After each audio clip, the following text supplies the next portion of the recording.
crypto had that first sort of 8 years and plus of infra and sort of speculation and build out and rails. And now it seems like we're in the kind of beginning of the end game of crypto, of like what it's going to look like in maybe 5-10 years time, of like great apps fully abstracted from the end user, super high performance blockchains, and also institutions and corporates and people all around the world using this stuff. So yeah, excited about what's to come, and really feels like we're at the real middle point now in crypto's evolution.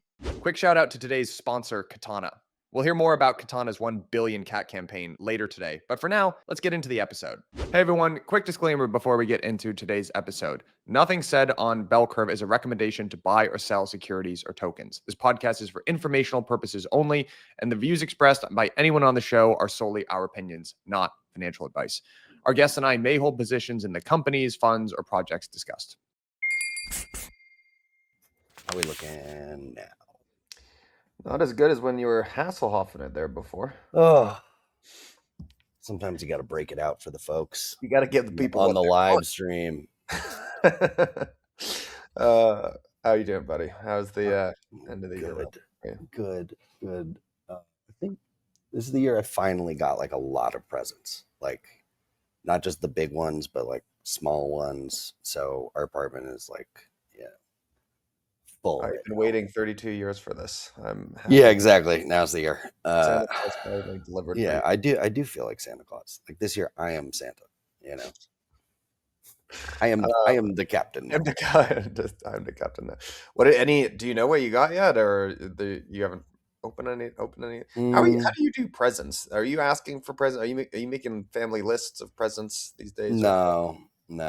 Like, we'll tell my sister to get like some cool guy, clothing or accessory, because I'm like totally incapable of doing that myself. So pretty sure I've slotted in some sunglasses that I will without a doubt lose within, at least 18 months. The last sunglasses had a good run. It was like almost 3 years, 2.5 years. I had a similar thing. I allowed myself at the beginning of last year to think that I could get nice sunglasses again, and I got a pair. Lasted for about just almost 2 years, so I'm actually pretty happy with those. Maybe we should just view them like subscriptions, like sunglasses as a service. Yeah, like that's gonna be $200 a year for 2 years of a good pair of sunglasses. Fancy, innovative way to finance sunglasses. Just amortize those. Exactly. Park, some white labeled stable coins on the side. Just be streaming payments for my sunglasses. When sunglasses interop. Yeah, exactly. New business model for the VCs out there. But I get why Warby Parker was successful. They're like, everybody loses and breaks this shit. Like, let's just make it look just close enough to designer quality that people and build like a cool brand around it. Also, I don't know if you feel like this. Sometimes I feel like when I wear the branded sunglasses, it's kind of lame these days. It's like, it's like a lame flex. It's not our MO. Like I had that like little Prada on the side, and it was like, that was the only part that I loved the sunglasses, but it didn't. It's not me. That's not me. I don't think I think that's like the least Boston thing I've ever seen you do, probably. I know. Exactly. So yeah, we're going back to our roots with this one. We'll see what Sydney cooks up for us. Man, what about you? Are you just stocking up on winter, Montana shit? You get a new saddle for Christmas? Mostly just, everyone here, the clothing is so functional. It's it's functional clothing, right? It's stuff that layers well, wicks your sweat. No fashion out here, right? This is functional wear. Some hot chilies, that type of thing. Yeah, exactly. Yeah. But the opposite of Milan. Correct. I think Montana's pretty safely the opposite of Milan. That's why I'm all dressed up today in my little jumper over here. There you go. Guys. All right. Well, should we just launch right into it? We got an hour and 15 minutes left and change, and we actually have a lot of categories. So why don't we just launch right in? Hello, everyone. Welcome back to another episode of Bell Curve. This is a special, we're going to do a two-parter for you. So we've got this episode is going to be a 2025 wrap-up podcast. So we've got categories. We're going to do biggest winners, biggest losers. We actually have a longer list than that. And we're just going to go through the highlights of this last year. And then we're going to return next week with predictions for 2026. So this is easy listening. This is, if you've got a long flight or if you've got in-laws with political opinions, you can just pop those earbuds in and, and listen to us. Very useful. Very Yes. useful. Yeah. Happy holidays. Happy holidays. Before we even get in and introduce these categories, can we just get a qualitative retrospective on 2025? Whoever feels brave here, just spin us a yarn. What did the year feel like? I thought this was a pretty interesting year for crypto in general. Was it a good year? Was it a bad year? We're going to get into specifics, but I'm curious on just how you're feeling leaving 2025 as a year. What do you think? Zave, you got any hot takes you want to kick us off with? Yeah, I think in general it was a year of like a bit of consolidation. You saw major ecosystems like Ethereum and Solana sort of power through and consolidate a lot of mindshare and attention, as well as Hyperliquid as like an emerging ecosystem. But most builders I now speak to are pretty much building in one of those three ecosystems, maybe base as well. Whereas I think probably this time 12, 24 months ago, there was still a lot of chains launching and it was pretty fragmented. So I think in general, this year was like a bit of a year of consolidation, regulation, obviously. And I think crypto as a sort of credible asset class that institutions can deploy capital into for the first time with a lot of certainty. I think it was the first time that's kind of happened ever in crypto. So maybe, I think, Mike, we spoke about it in Denver earlier this year, but the beginning of the end, I think, is what we were calling it, of like, crypto had that first sort of 8 years and plus of infra and sort of speculation and build out and rails. And now it seems like we're in the kind of beginning of the end game of crypto, of like what it's going to look like in maybe 5-10 years time, of like great apps fully abstracted from the end user, super high performance blockchains, and also institutions and corporates and people all around the world using this stuff. So yeah, excited about what's to come, and really feels like we're at the real middle point now in crypto's evolution. Yeah, I'm going to actually start just to build on that. I think, Xav, you were an honorable mention. You didn't do it publicly, so I couldn't list it as best calls. But yeah, when we chatted in February of this year at ETH Denver, I think you did a really good job of calling what was going to happen from a market structure standpoint, but also from a sentiment standpoint. And I think that we are probably 1 year into a 3-year rough time frame of consolidation and ideological churn in crypto. And I think one to foreshadow some of my best calls, or thoughts on best calls, and just category winners of the year. I think one cycle that we've seen play out time and time again in crypto, but it feels like it's shortening. And you've seen this, I forget, Shoshana Rubinoff or Shoshana, the technology hype cycle phase. I think you've seen that play out in shorter and shorter timelines in crypto. And I think the phases go like this. There's a speculative boom and a whole bunch of capital that moves in to fund a new sector. And in crypto, we also have this weird premium around community, or like shilling, and then that drives valuations really sky high. And then there's a long period where two things happen, which is the game of musical chairs stops, and then multiples re-rate and consolidation happens. And there's a number of years that sometimes need to take place before the winners can truly emerge. And where we've seen that actually play out in 2018, this was CeFi infra. So this was the BlockFi and Celsius, or like kind of the custodian prime brokerage phase of crypto. And people don't remember back then, actually, there was a huge discrepancy in valuations around tokens actually looked cheap compared to what was happening in the private markets for some of these CeFi businesses.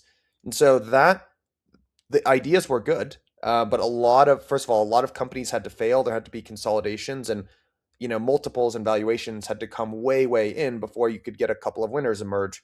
Anchorage and Galaxy, I would call kind of the winners of that phase. And DeFi has gone through a similar. I mean, DeFi valuations peaked. If you look at many of these charts, even really good projects have not gotten back to their DeFi summer 2020, late 2020, early 2021 valuations. And I think it's been confusing to people because we're revenue meta, we're fundamentals meta, and why my revenue's going up but my token price is going down. And my response is that you have to work through a lot of the valuation overhang that you built. You just started with the wrong multiple. If you looked at a bunch of charts and you just started in late 2021, they look pretty damn good. Then it makes a lot of sense, right? It only doesn't make sense when you have this crazy data point to start with. So I think that we are 1 year into that playing out writ large across all of crypto, but it'll be different for different sectors based on how mature the categories are, how bad the tokenomics are, and how much speculative premium has recently been injected. That'd be my, summary of 2025. I think that's totally fair. I mean, I think it's like a year of two barbells, basically, like things that have we've been waiting for a really long time that are really awesome, like prediction market success, stable coins just everywhere, right? Like even every single fintech outside of crypto is thinking about stable coins. RWAs, big year for like RWAs finally, I think getting traction on chain and being used in DeFi. And then like on the other end of the spectrum, you had so much like shitty noise. Like DATs were so annoying. I really hated DATs. I think we all saw how that was going to play out. I think the creator tokens, that was not like great.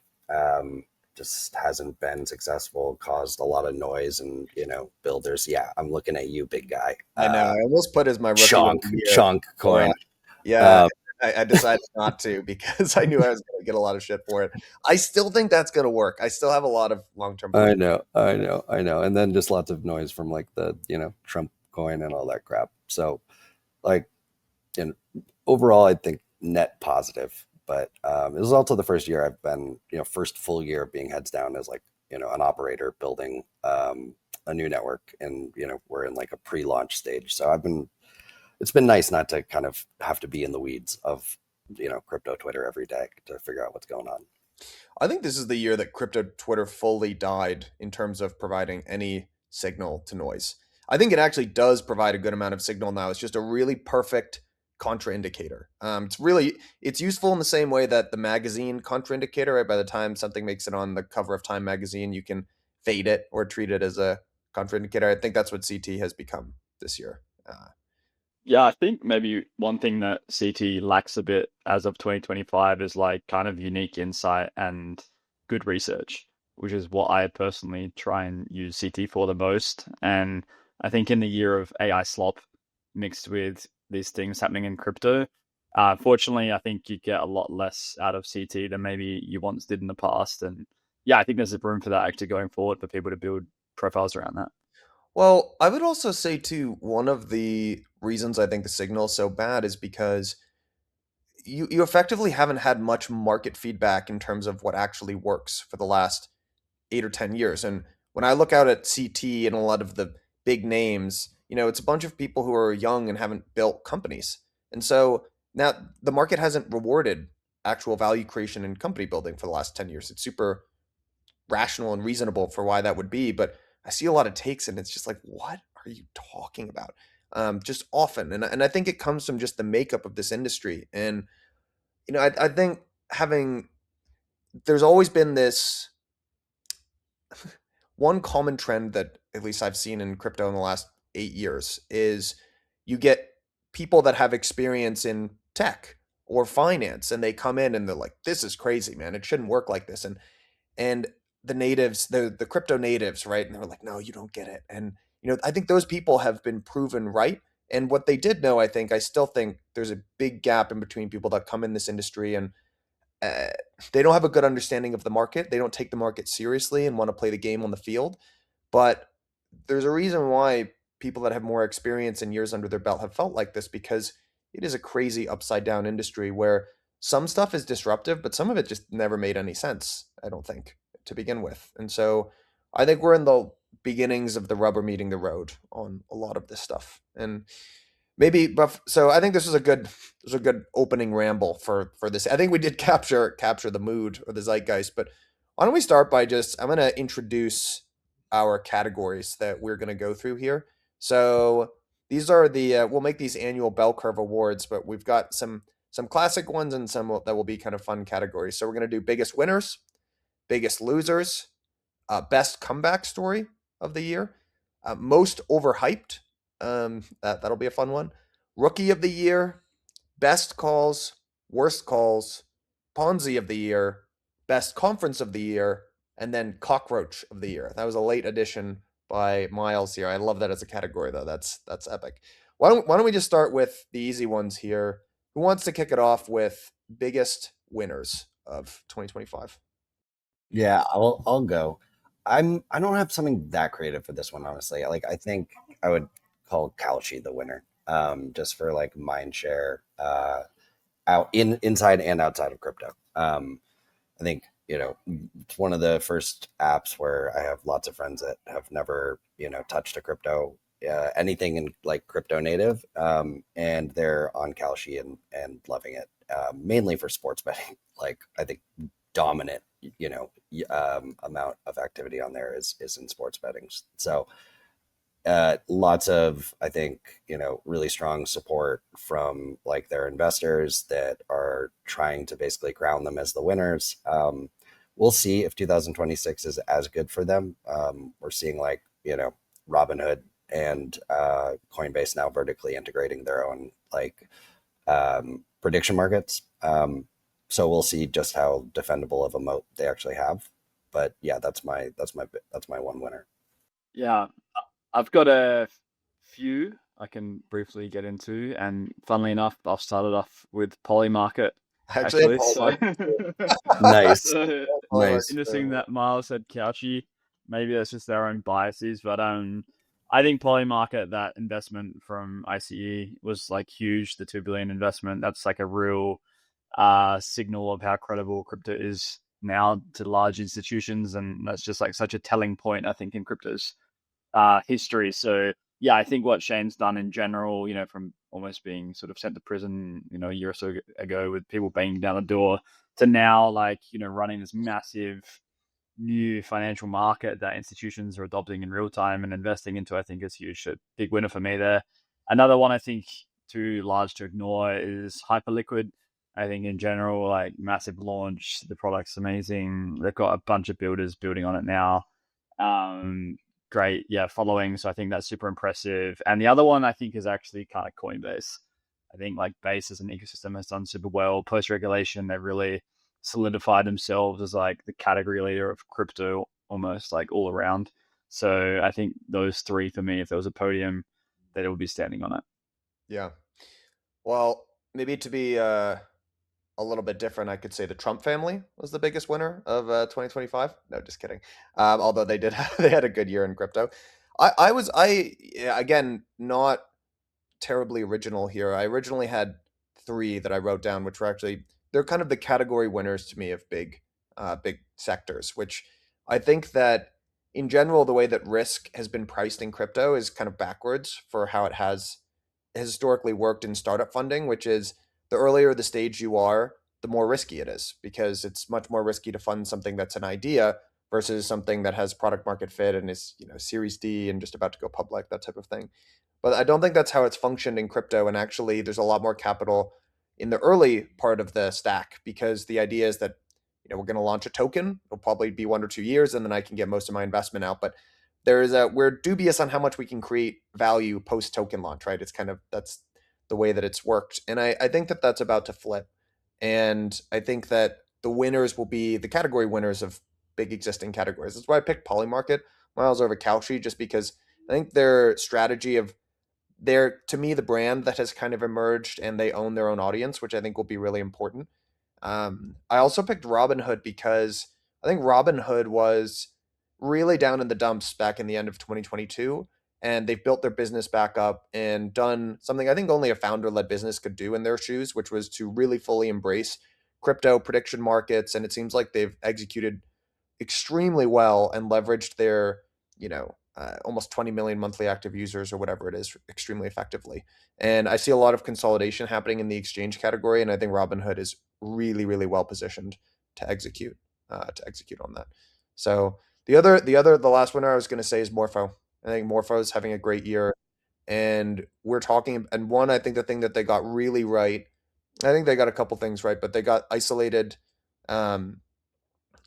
risk in borrow lend. There's a lot of nuance to that, how they've actually structured it. It's not 100% isolated, but I do think the modular lending was roughly right as a category. I think they've won big fintech deals like Robinhood, and they fully realized the DeFi mullet thesis. And I think they're one of these rare crypto companies that pivoted from crypto native into a more B2B strategy. So, and then I think, we're talking about this at the same, Avara Labs and, the DAO are viciously fighting and the token is dumping because of this. And I have no idea if that's going to continue. I kind of feel like once they resolve that, it'll be okay. But yeah, it looks like they're at the precipice of potentially emerging from a massive incumbent.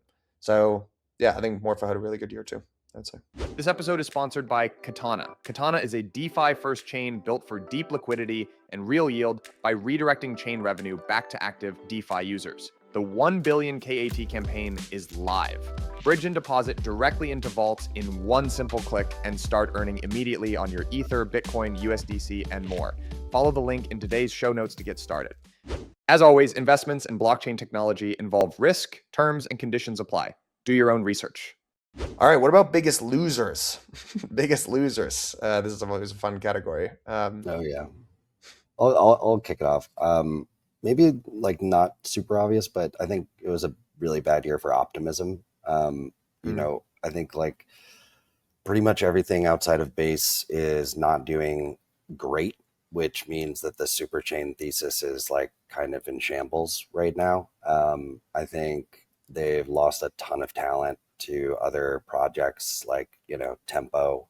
And yeah, I think they're even things like that they promised for a long time, like the interop solutions. I think like ZK Sync is leapfrogging them and things like that, and Alta going like more effectively after TradFi stuff. So yeah, I think like the rollup centric roadmap is in a delicate spot. And I think optimism, which was always kind of the the leader of that cohort, is probably at its like all-time low in terms of sentiment on how it's going to play out.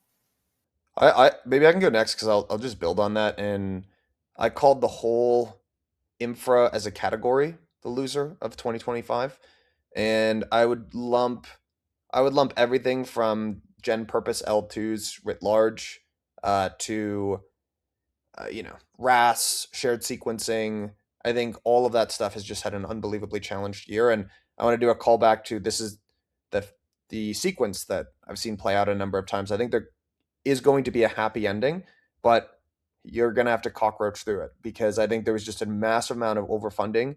There were broken mental models. I think infra, because it was so close to L1s, where there's still this open question of monetary premium, I think people assumed that premium was going to extend to the infra layer and that they didn't really have to think through revenue models and there were some really wonky ideas that these teams even viewed their own revenue streams and business models.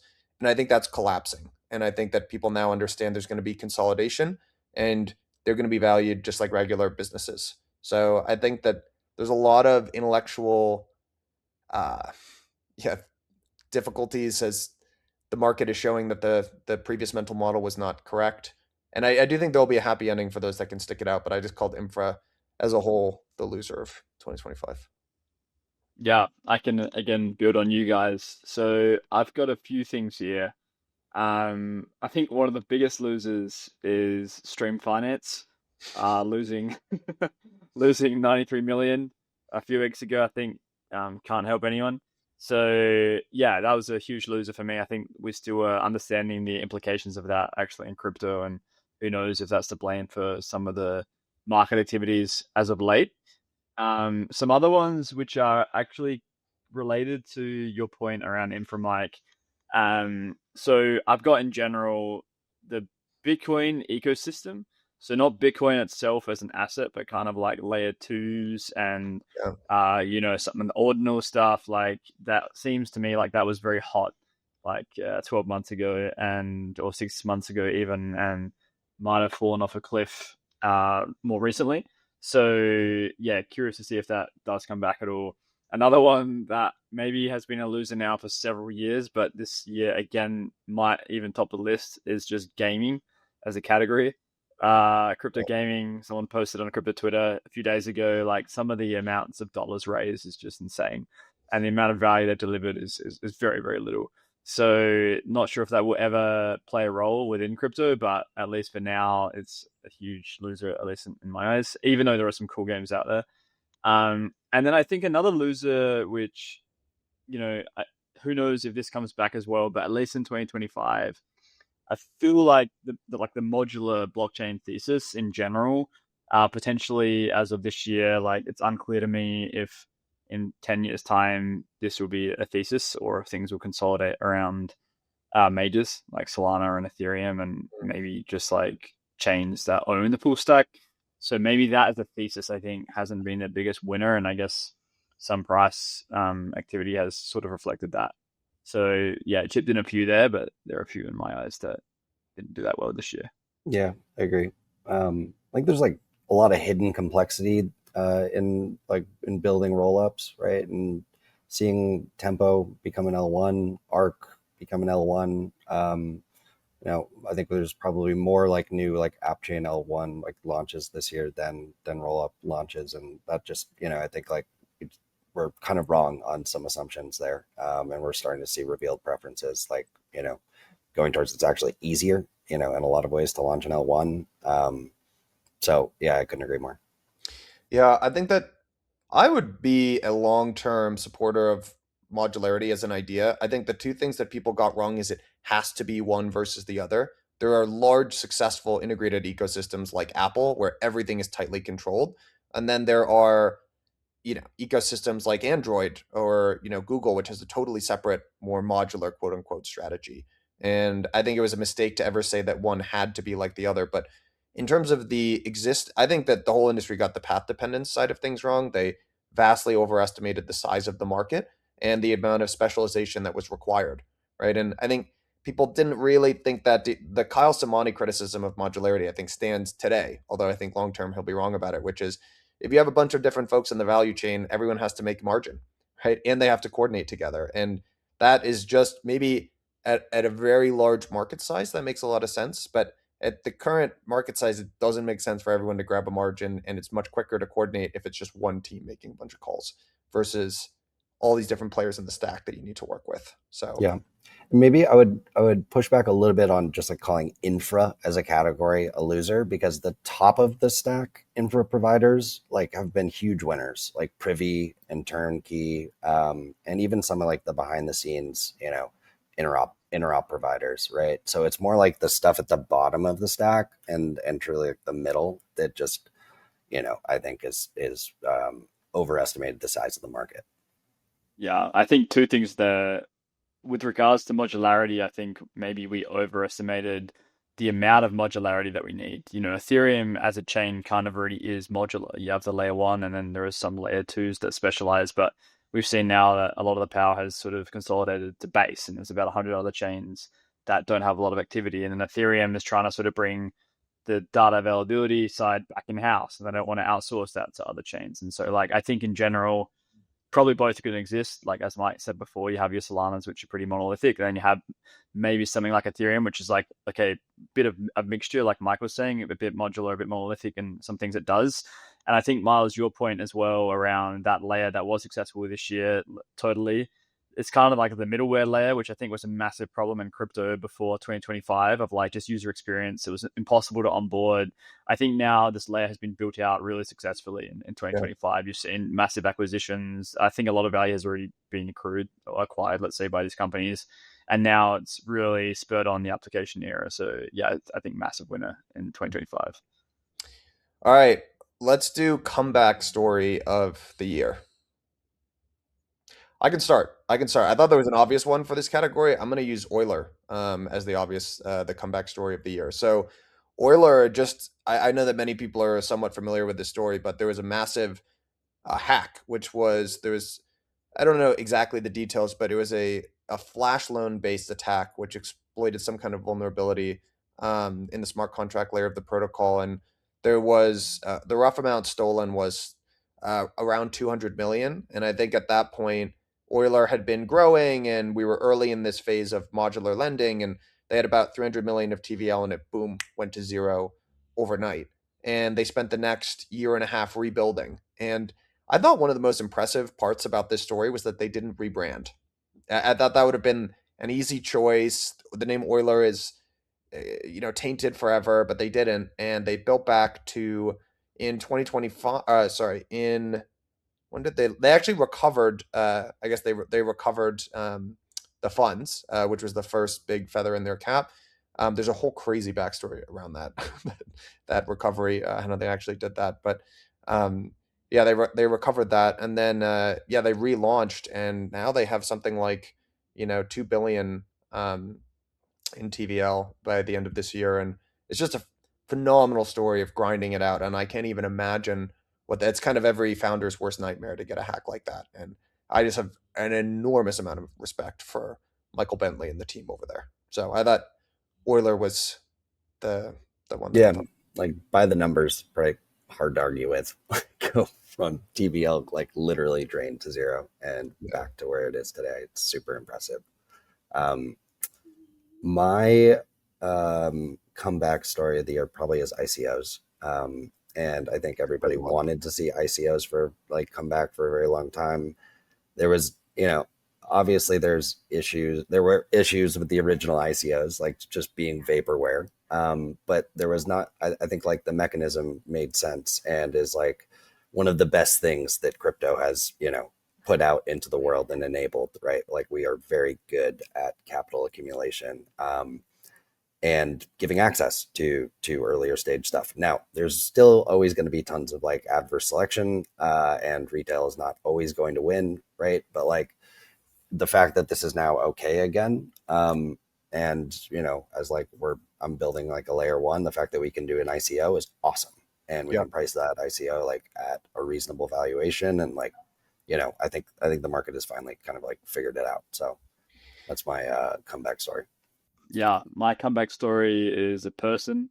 I think CZ from Binance being pardoned. That's a great by the new government. Huge comeback story. Served 4 months in prison last year, paid a multi-billion-dollar fine, and is now hosting massive conferences in Dubai, like the one that he hosted recently, and is again seen as someone that the space really looks up to, even after all of that, and seems like he's going to live a very fruitful life from now on, even after all that debacle. So, yeah, very interesting to see where he ends up, and also just a sign of the times in crypto of like, some things that went horrendously wrong before 2025 can go very, very right as soon as you get some good regulations in place and a good government that's pro crypto.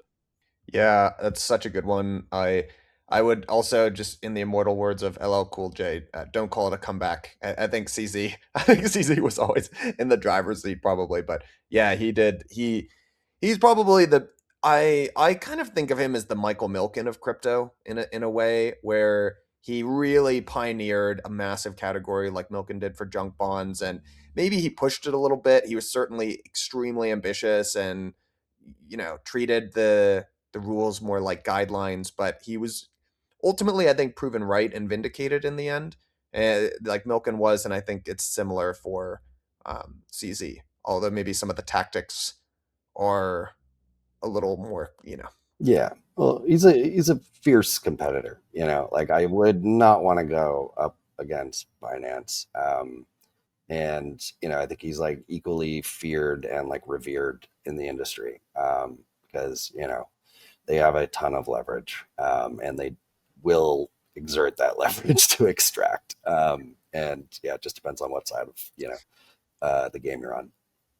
Can I make a comment too on your ICO? I thought the ICO was such a good comeback story for the year, and one something that I didn't fully understand until relatively like the last couple of years is that every once in a while they happen more infrequently, but the way that capital formation happens does get innovated on. And the story that I always love for this is Standard Oil, what they did for equity. And equity was a concept that the joint stock corporation that was in East India Company, way of financing new expeditions and ships and things like that, which is selling ownership in a public enterprise and financing things that way. There was a long gap before that was really used, and we have equity markets like we think of today. And the reason John D. Rockefeller and Standard Oil adopted them is because it was illegal when Standard Oil was incorporated in the US to do business in multiple states. And the way that they got around that was they created a trust where the trust owned ownership, had a controlling stake in each of these state-owned corporations.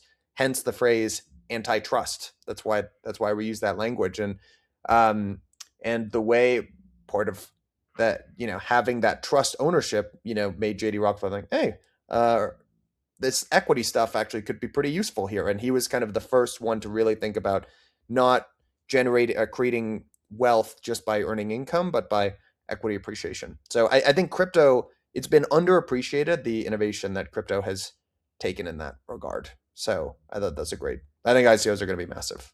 Myles, great prediction. Okay. Most overhyped. Who wants to go first here? I thought of this one before. I'm on the fence if it's overhyped or underhyped. I'm gonna take the side of overhyped right now, and that is WorldCoin. I think in 2025, obviously Sam Altman's influence in WorldCoin and everything happening with OpenAI, the price of WorldCoin has been in the multi-billions. The orb, as we all know, scanning people's eyeballs, etc., to onboard them to the platform. It's TBD for me right now if like this is an ecosystem that people actually want to build in, or if like a lot of it is being subsidized by the sheer amount of capital they have from their market capitalization. But it'll be interesting to see going forward if these people who are scanning their eyeballs are actual users and then keep coming back to the app, or if they're just a user which scans their eyeball and then never comes back. And I've spoken with some founders recently which are deliberately targeting WorldCoin as an ecosystem, but I've found these founders have already had allegiance with WorldCoin team and doing different things for them anyway, so they're kind of aligned. And I've also spoken with a few founders recently which have actually moved away from WorldCoin, where they started in that ecosystem because for the real users, the brand, etc., and then realized that it didn't have many users, and so they've gone to Base or Solana, etc. So I still think the market cap is pretty high for what it is. So that's my call there. That's a good one, I think. Like I've also talked to a few founders that they're building like kind of classic like crypto apps with a financial component. They want to go after crypto native traders, and they're just not finding that in the WorldCoin ecosystem, because I think WorldCoin's been really good at penetrating like South American market. I think they have a lot of traction in Asia and Africa, but it's not like the Solana crowd, right? And so yeah, I wonder if the story will shift more and more towards like B2B2C for them. So they have like the Tinder integration, and that's kind of where I see this going. But yeah, I think that's a good one. What's the Tinder integration? So like they were scanning faces like in the Tinder app to like authenticate that you're a real person and not an AI. Yeah, so it's like when you like in your Tinder profile, you'll have a little WorldCoin badge, and I would say that's also like pretty bearish on your chances of success on Tinder if anybody knows that you're a crypto bro. But like it is like that is kind of the stated like need for this right from the very beginning. It's just an increasing need to like be able to tell who's an actual human. But anyways, yeah, my overhyped is probably, Xavier, you mentioned it already, but like the Bitcoin ecosystem and everything outside of people that just like hold Bitcoin in ETFs. Like I think the ETFs continue to do great. The whole like promise of doing anything DeFi related or anything, like scalable building apps on Bitcoin is that, you know, you have this massive holder base, right? And if only like 1% of them, you know, were to like actually adopt these apps, then it would be, you know, we would have massive outcomes that would be bigger than, you know, like the TVL of Ethereum, like L2 DeFi, right? And it just continues to not happen. Like, I think Babylon has had a tough year. They were trying to make Bitcoin staking, you know, a category. The L2s, like, it's really, really hard to build an L2 on Bitcoin in the first place, just as like a engineering challenge. And I do wonder, even if they're successful, like, who are these users, and are they really here to do anything other than like farm points and then move on to the next thing? Which I think for the most part, that's what it's been. So that is my overhyped award. Yeah, I think that's a great one, Myles. All right, I had a couple ideas for this one. I was gonna do AI and crypto. That's a, I think they just got it wrong. But I think the one that I am gonna use for this category is incentives are overhyped. And like Xavier, to use your example here of looking at WorldCoin, this is, I mean, this is essentially the story of almost every single protocol in crypto. And this is what I'm showing here on WorldCoin is market cap. So this looks like a pretty good chart, right? Okay, there's kind of steady, you know, higher highs, lower lows. Then you look at price, and it is the exact opposite. And I think that there's and because I've actually been so nice to Morpho, you know, this is kind of, you know, I would love to own more Morpho here, but it's tough. I mean, if you look at the price chart and the market cap chart, they look very different. And I think that in general, this is an idea that I understand why we started doing it, but I think that incentives as a concept are generally overhyped, and we should stop just giving away, doing essentially rampant stock-based compensation that causes the price of the token to go down. And my assumption is that, you know, that old phrase, I know I'm overspending on marketing, I just don't know where. I think it's just time to stop overspending on marketing, because a lot of as you know, a lot of people want to pay in token, and you know, Blockworks is always like, okay, we'll do it, but we don't want to hold this token, right? So you don't want it as someone who's receiving it; you just want cash, and then it's just bad on the other side too, because you end up spending far more than you really should. So no one's winning, I would argue, and I think that, you know, I very much understand that probably there are some areas where you just need to incentivize a certain behavior. I think we should just start doing that in cash, because it will force everyone to recognize what these things are, which is a real expense.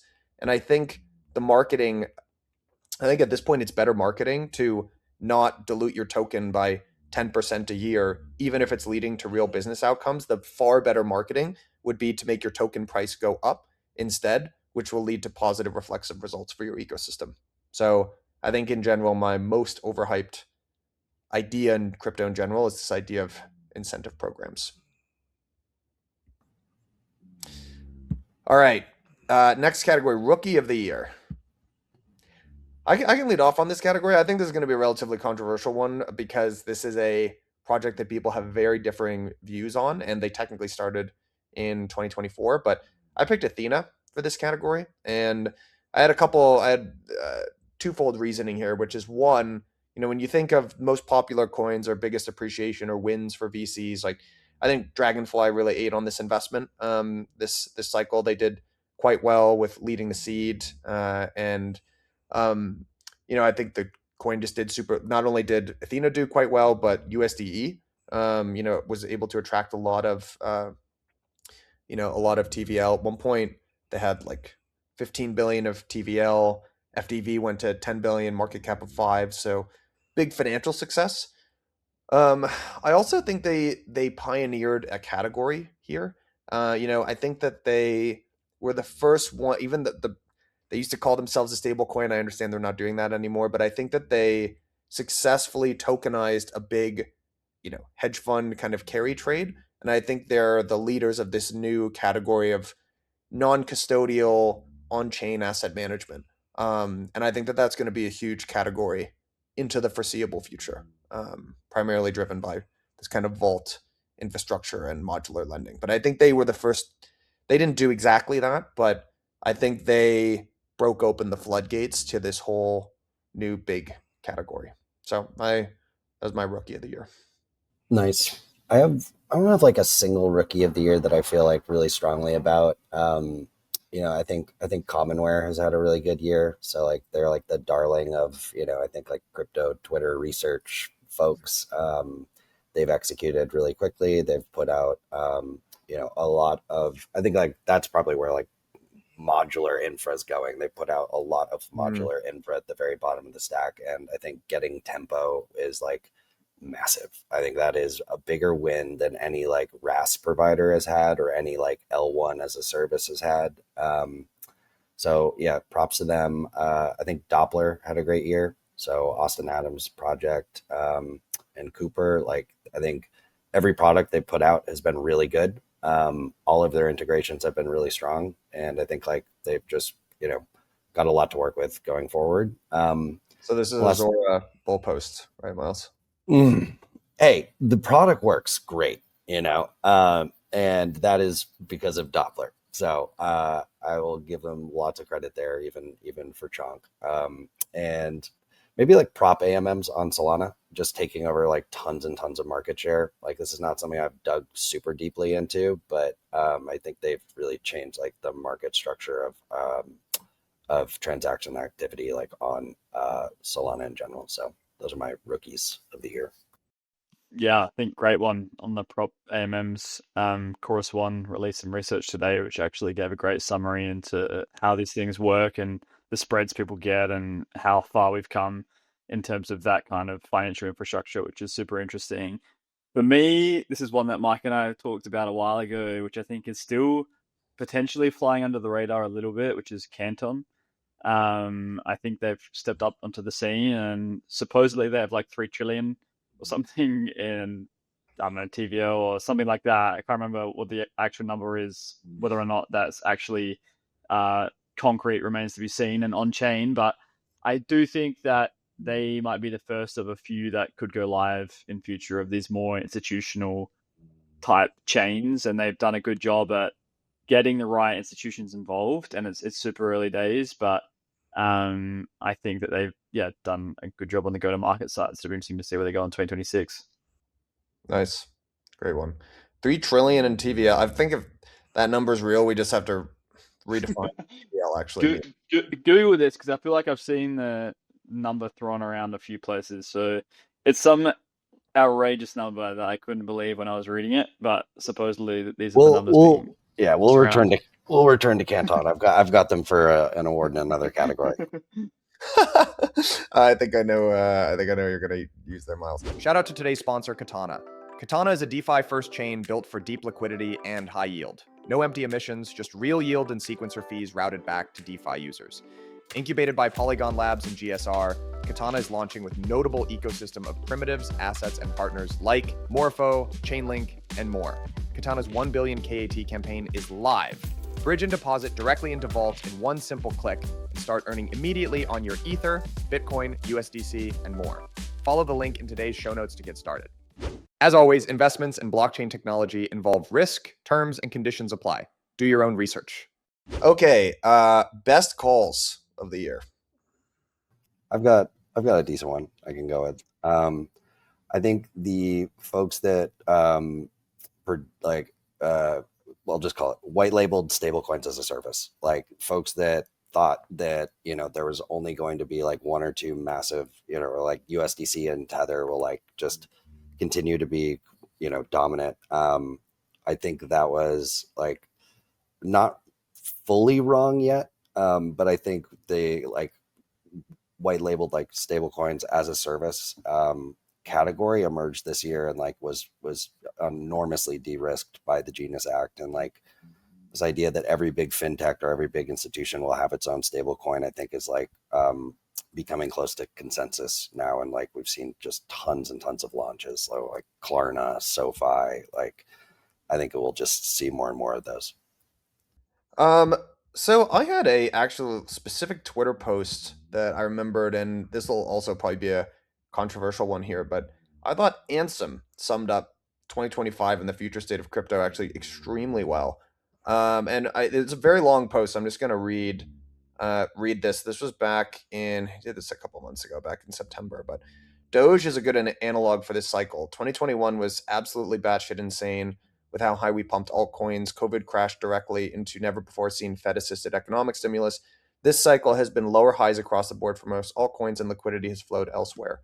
Simultaneously believe that we have seen the peak of crypto price action driven purely on speculation about future growth, and also that we are entering the most bullish period for businesses augmented by crypto rails. I'm skipping around here. Two main drivers of majority of revenues in crypto today: users that have willingness to absorb high fees because of how much speculation is present, with users trying to hit home runs, and efficiency and low cost of blockchain rails compared to traditional systems.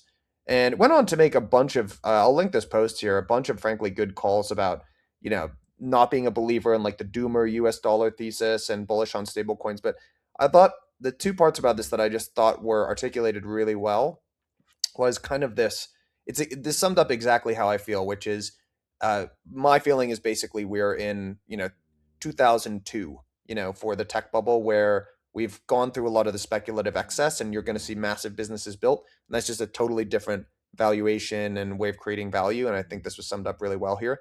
But I also really like this way of generating value, which is, a lot of the early winners are basically the companies, even like the Coinbases, right, and the Robinhoods that, but really a lot like Pump Fund is probably the best example of this, which is just raked users over the coals because there was this idea of 100x, and contrasting that with what blockchain should offer, which I think is better for the world and more sustainable in general, which is more efficient, low cost access to finance for everyone.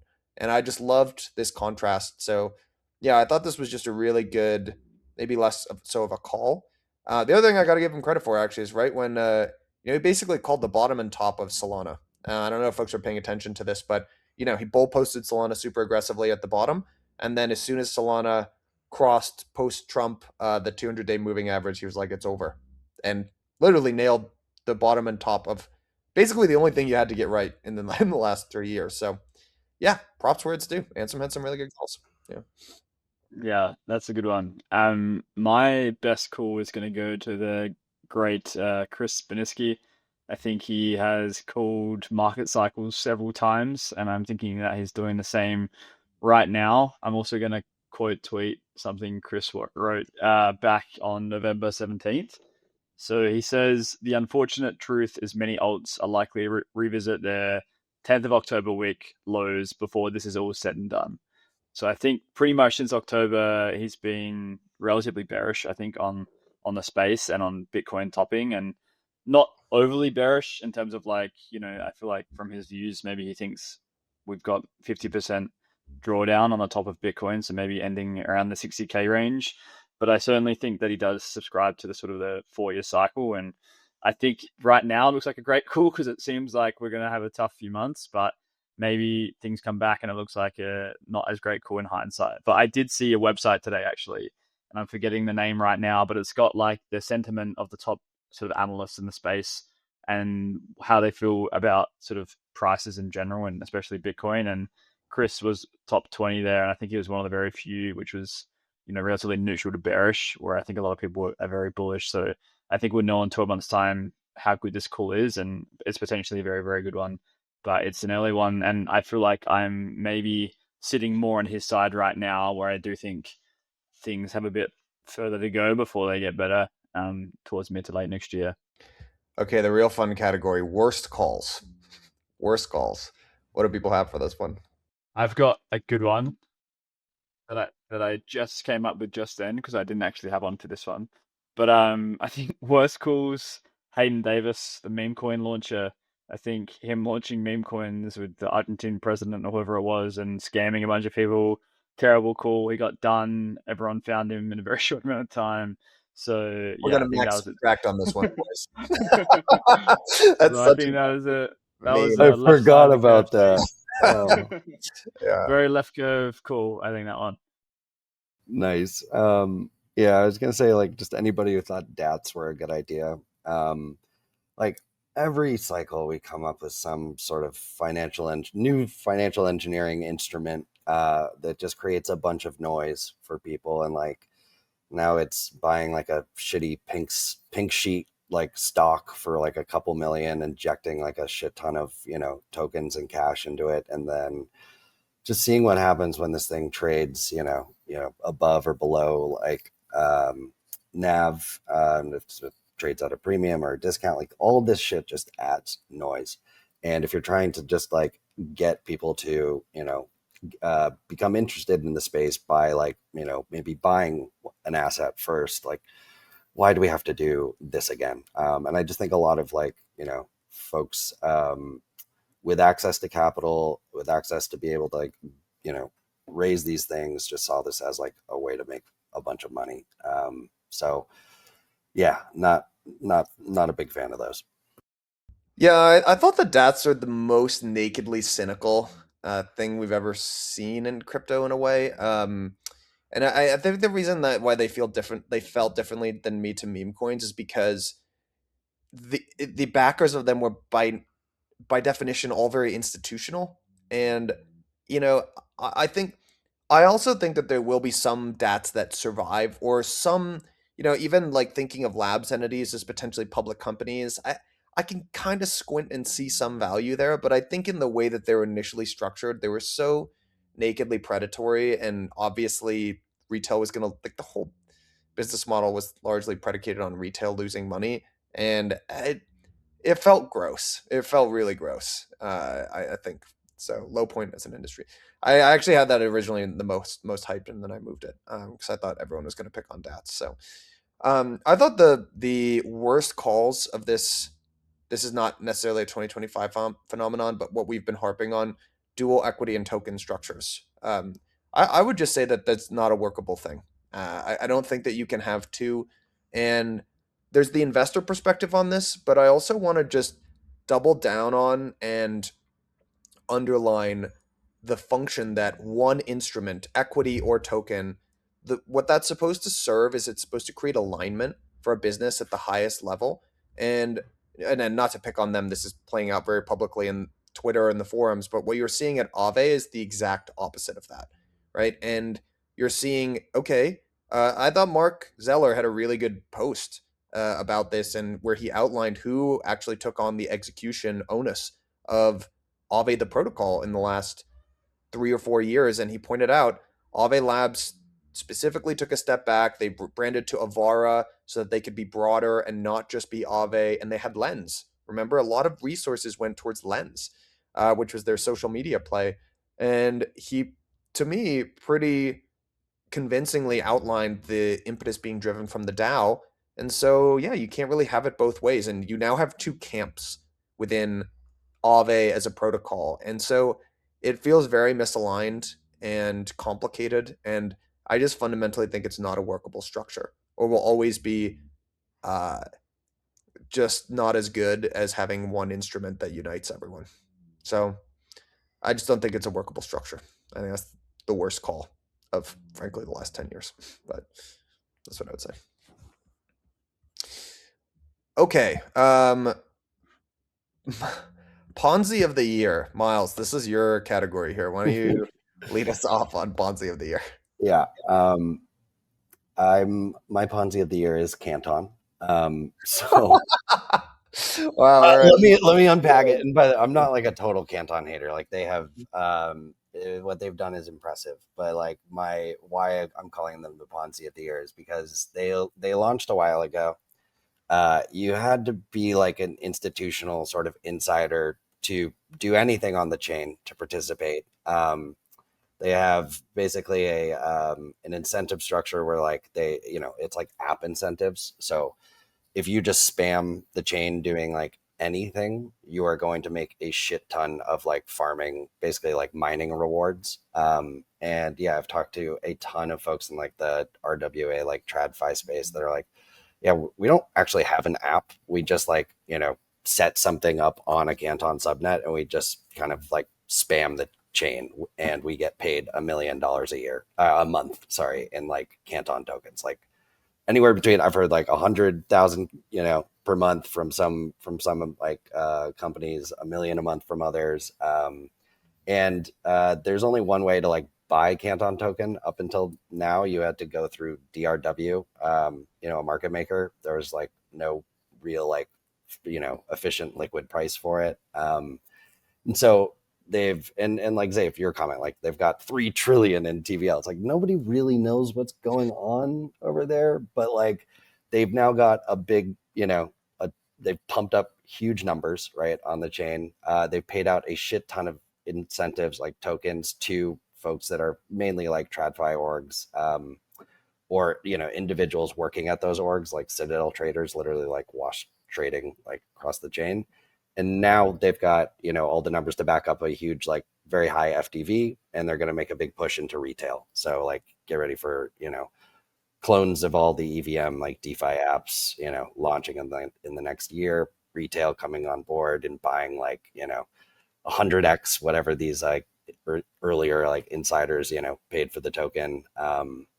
And yeah, I think like I'm a little skeptical, but I gotta give it to them. Like they basically launched a token, got it up to a really high FDV, like without ever having to list it publicly, right? Without having to like do the retail game super early.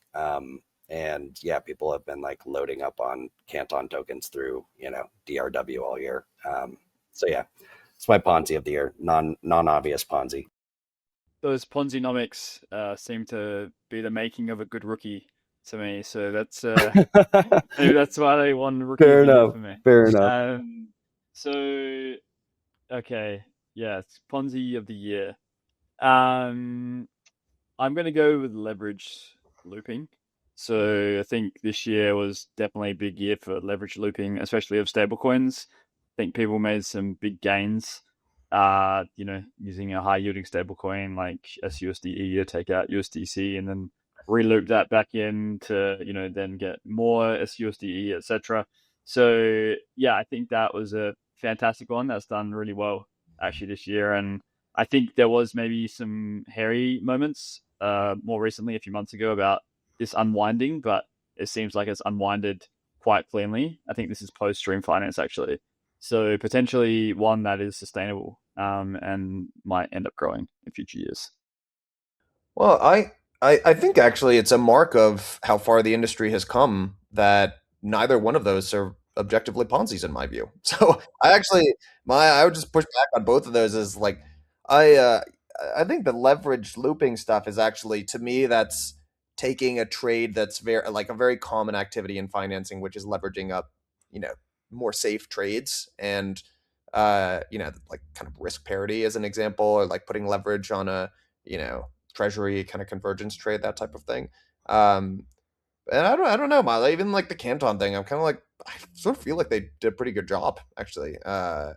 So I don't know. Maybe it's a mark. I don't actually have a great one for this category. Sorry, guys. I couldn't actually think of it. The closest one that I came to was like restaking farming points. And that's not. It's just like not a Ponzi. It was just there was a lot of bad behavior that went on around that whole narrative, and not necessarily restaking. I was thinking of liquid restaking. On top of that was like really where it was just the part that just didn't make almost any sense, and the farming rewards were so high. And there have been winners, frankly, like EtherFi. Actually, EtherFi could have been a great rookie of the year. I just wasn't thinking about it. They've really transitioned and done super well, I think. But I think the way that category was originally conceived of was just Yeah, I had EtherFi for another category, which we haven't touched on yet. Me okay. too. We might have had the same one actually. All right, we've got best conference of the year and Cockroach. Let's go for best conference here. Let me just skip ahead. I know you all picked DAS, but no, it's Xav, you actually go to conferences, so you best Blockworks conferences, permissionless and DAS. Best non-Blockworks conferences for me. Okay, so Consensus Hong Kong started last year. I thought that was a super cool conference and very underrated. So recommend anyone who didn't go to it last year who's thinking about exploring the Asian ecosystem to go to that in 26. And then the other one, I think you just can't look past, Token 2049, Singapore. They're my favorites outside Blockworks. Best conferences, no conferences. I've had an amazing year of being like pretty much able to be heads down and like not have to go to another conference every single quarter, and it's been awesome. And then, yeah, no, I'll give Blockworks, credit for bringing it back to the US.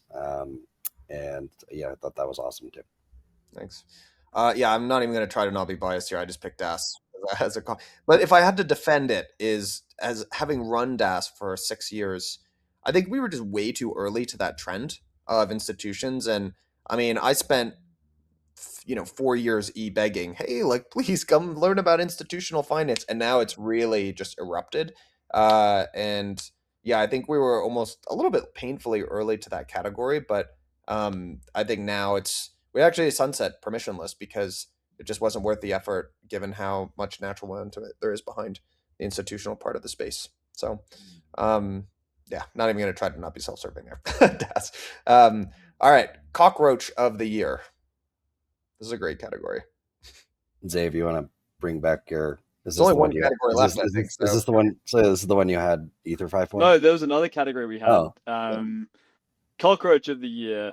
I can give the next category if you don't have it. But yeah, I don't know. Like, I feel like some of these privacy ecosystems, so maybe like a ZK Sync or a Starknet, I think these things are gone but not forgotten and coming back a little bit with the privacy narrative, and maybe will continue coming back. Also, actually, Aztec, that's a bit of a cockroach in itself, of like, that's been built for, I don't know, 8 years almost, I think, and now just going live with the token. So these privacy chains, I think, that have been around forever, seem to be never able to be killed and keep going back. Yeah, I had them on my list, and I mean, they've had a rough go of it, right? Like, you would almost be sent to jail if you were doing like anything in privacy that was actually launched and live, right? That was maybe Aztec's like advantage. And you had like, even the infra providers like Predicate and Fairblock, Penumbra, like if they had just lasted another 6 to 12 months, they might have made it. But yeah, my cockroaches though are, I had Securitize at the top of my list. These guys have been around forever, right? Like I don't know, 8 to 10 years. And they were way too early. They didn't die. And now they've got like an incredible suite of products, between like issuance. They have the ATS. They acquired a massive fund admin biz called MG Stover. And I think they're going to be on the right side of history in terms of like, their model versus what the DTCC is doing on Canton, and like actually issuing, like doing primary issuance on chain, direct ownership on chain, like, and doing this on public permissionless blockchains. Like, I think that's going to play out well for them longer term. And the other one I had is Near. Like, Near just refuses to die, and like I think they're like Near intents are actually getting maybe more like real usage than anything like directly on Near's blockchain, over the course of its history. So yeah, good for them. They've just built shit that like people actually wanted to use this time around. And I think they've done a bunch of work in AI that we'll see if that comes around. But Xavier, you probably know that better than I do. All right, I had my Cockroach of the Year was a combo of Tron and Justin Sun. And going back to 2017, when I first got into crypto, looking at the ICOs, if you had to have a list of people who would survive and thrive, Justin Sun would not necessarily have been at the top of my personal list, but he's undeniably done extremely well. And actually, one thing I think was underappreciated was how well they managed their treasury back then. I mean, they were one of the very few ICOs that raised a ton of money that converted that ETH into dollars at a good time, and that allowed them to take advantage of a huge amount of Justin Sun personally has, I think, what the largest whale probably in all of DeFi. I remember, I think earlier this year, a couple of years ago, he personally moved like 4 or 5 billion out of Aave. It's like, whoa, that is a big move. And so I think he's done really well and come a long way. My favorite anecdote about him is when he purchased the Warren Buffett lunch annually for $4.5 million and then couldn't come to the US to have a lunch. But he's come a long way. And, he has a tight relationship with the folks at World Liberty Fi, that I think has afforded him some brownie points. And then I also think that Tron is going to end up being out of all of the, people are charting the Monero, posting the Monero chart saying it's the best in crypto. I disagree. I think the chart of TRX is probably, this is a nuts chart, but it's probably one of the best in all of crypto. And this is not a value judgment. I wish it was more transparent, but the last thing I would say about it is, I know that Tether now is getting a little bit more opinionated and they have some sort of tie with Plasma, but I think it's going to be much more difficult than anyone thinks to, we've talked about it in these platform episodes. I don't think even the apps that, go across multiple chains have nearly as much ability to direct assets from chain to chain. It's certainly not like Tether says, hey, of this 60 billion on Tron, I want 20 to go here. That's just not how it works. So I think that Tron kind of one from a chain perspective, this really sticky use case. And, despite all of the shit CT has given it and whatever, it's refused to die. And I think it's a really big winner, big outcome of. I agree.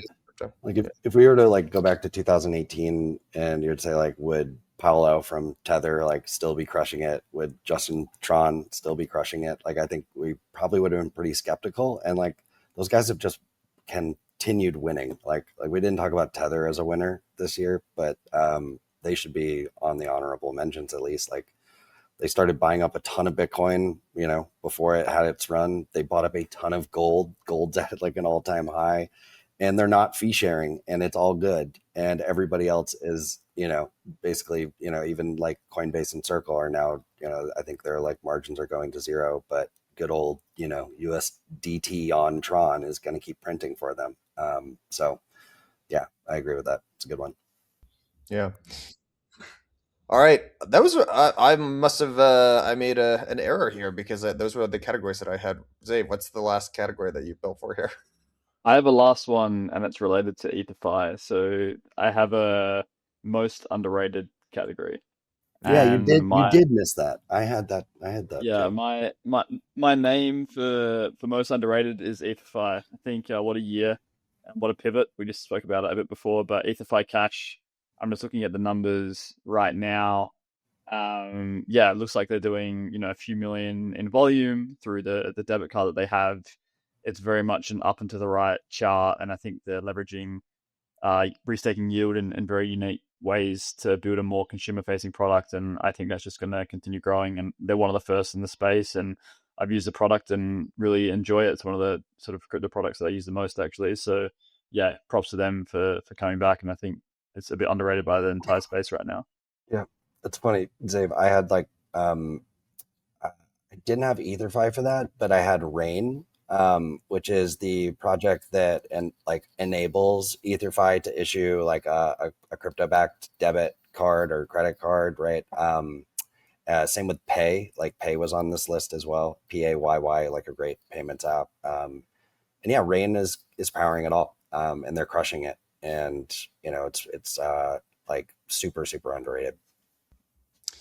So I'll redeem maybe my biggest loser category here. I would actually say Layer Zero is a really interesting underrated category here. And, I think there are still questions around the valuation and business model and that type of thing, but they're also a protocol that I think CT has been really unfairly harsh on over the years, and it's not really clear to me why. But I think that the need for interop is manifest, and I, almost every day here, someone's building on, their standard, and I think that they've quietly built an enormous amount of market share here in a really compelling category. I would put Chainlink in this category as well.